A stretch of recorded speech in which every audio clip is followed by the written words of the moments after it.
partiyasining Oliy Majlis Qonunchilik palatasidagi fraksiyasi va Adliya vazirligi hamkorligida huquqni muhofaza qiluvchi organlar faoliyatini yanada takomillashtirishga bag'ishlangan davra suhbati bo'lib o'tdi. Unda partiya fraksiyasi a'zolari, huquqni muhofaza qiluvchi organlar, tegishli vazirlik va idoralarning vakillari hamda huquqshunos olimlar ishtirok etdi. Tafsilotlar bilan muxbirimiz Botir Ali Shodiyeva. Davra suhbatida e'tirof etilgandek, inson huquqlari va erkinliklarini ta'minlash sud huquq tizimida amalga oshirilayotgan keng ko'lamli islohotlarning asosiy maqsadidir. Mamlakatimizda o'lim jazosining bekor qilinishi, qamoqqa olishga sanksiya berish huquqining sudlarga o'tkazilishini bu yo'ldagi muhim qadamlar deyish mumkin. Yangi tahrirdagi sudlar to'g'risidagi qonunning qabul qilinishi esa sudlar faoliyatining huquqiy asoslarini yanada takomillashtirishda muhim omil bo'lib xizmat qilmoqda.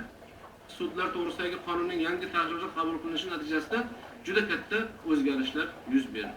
Birinchidan, hokimiyatning to'laqonli mustaqil faoliyat yuritadigan sud tizimi tashkil topdi va uning mexanizmi yaratildi.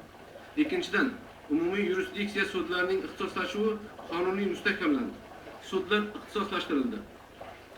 Kassatsiya instansiyasi isloh qilindi hamda apellyatsiya instansiyasi joriy qilindi. Shuni alohida ta'kidlash lozimki, o'tgan so'nggi 5 yil davomida yurtimizda sud huquq tizimidagi islohotlarni chuqurlashtirishga qaratilgan 58 ta qonun qabul qilingan. Davra suhbatida islohotlar jarayonida faol ishtirok etish, sud huquq tizimini yanada mustahkamlash, qabul qilingan huquqiy hujjatlarning mazmun mohiyatini aholi o'rtasida keng targ'ib qilish va amaldagi qonunlar ijrosining ta'minlanishi yuzasidan doimiy nazorat ishlarini olib borish bo'yicha o'zaro fikr almashindi. Huquqbuzarlikka qarshi kurash davlatning maxsus organlarining bevosita faoliyati takomillashuviga bog'liq.